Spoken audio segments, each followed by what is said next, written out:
Let's talk about private equity. For decades, if you wanted to make serious money, I mean serious money, this was the place to be.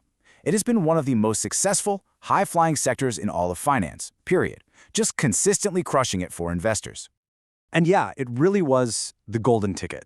Getting into a top private equity fund felt like you were basically guaranteed to make incredible returns. The model seems so simple, right? Buy companies, make them better, sell them for a huge profit, and then just rinse and repeat. A lot of people got very, very rich doing that. But, and this is the big question we're tackling here, what if that golden era is coming to a close?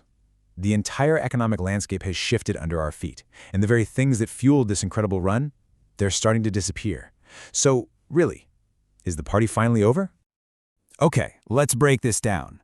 The argument we're exploring today is that the party isn't just winding down, it might be changing into something else entirely.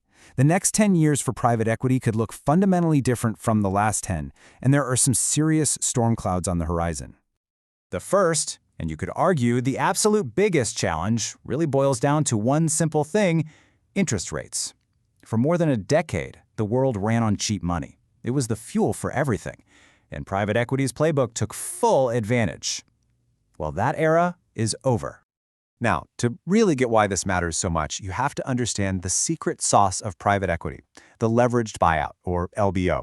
It sounds complicated, but the idea is actually pretty simple. Imagine you buy a rental house for $1 million, but you only put down $100,000 of your own cash. The rest is a mortgage. Now, if that house goes up in value by just $100,000, you've doubled your money. Private equity just does that with entire companies, using massive amounts of debt to juice their returns. And that right there is the heart of the problem.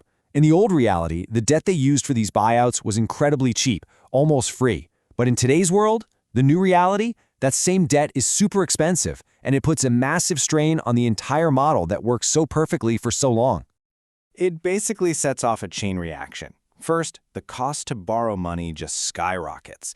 That, in turn, makes the whole LBO model way less profitable, because now so much of a company's cash has to go just to pay the interest on its debt.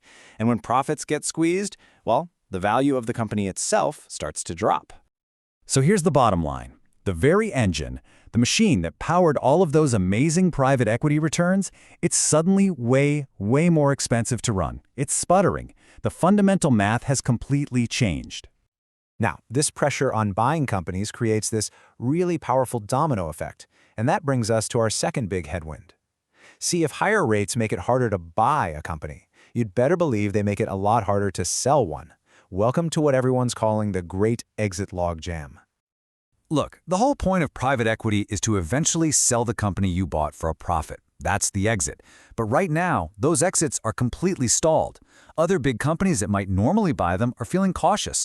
The market for IPOs, taking a company public, is shaky at best. So what happens? The funds get stuck holding on to these companies for much longer, and that means they can't give the profits back to their own investors, the LPs. And that just creates this massive traffic jam. Think about it. If the investors aren't getting their money back from the old deals, they don't have fresh cash to put into the new funds. The whole system gets gummed up, and it makes it incredibly hard for PE firms to raise money for their next big thing. Now, you'd think with all these problems, there'd be less money in the space, right? But, and this is the kind of crazy paradoxical part, our third major headwind is the exact opposite. There is simply too much cash chasing too few good deals. The entire private equity industry is sitting on a literal mountain of what they call dry powder. And we're not talking about a little bit of money here. We are talking about trillions of dollars of uninvested capital, already committed by investors, just sitting on the sidelines, waiting to be spent. But here's the crucial thing you have to understand about dry powder. It's not patient money. It has a ticking clock. The funds are contractually obligated to invest it within a few years. That creates this immense pressure to just do deals, any deals, even if the timing is bad or the price is way too high. So what does all that cash do? It creates a feeding frenzy. You have everybody fighting over the same small handful of really great companies. It turns into a bidding war, which drives prices through the roof and seriously increases the risk that someone is going to overpay. Plus, a lot of the low-hanging fruit, the easy fixes to make a company more profitable, that's already been done. So when you put it all together, after decades of what felt like unstoppable growth, the private equity industry finds itself playing a completely new game. The headwinds are very real, and they're all feeding into each other. It really boils down to these three interlocking pressures. You've got higher interest rates making the old playbook more expensive.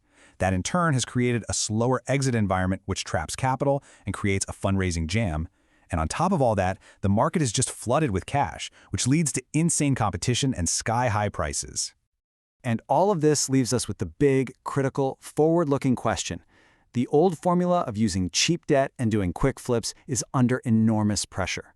The playbook that worked like a charm for 30 years probably isn't going to cut it for the next 10. So the multi-trillion-dollar question really is, how will private equity have to adapt? How will it have to reinvent itself to win in this completely new era?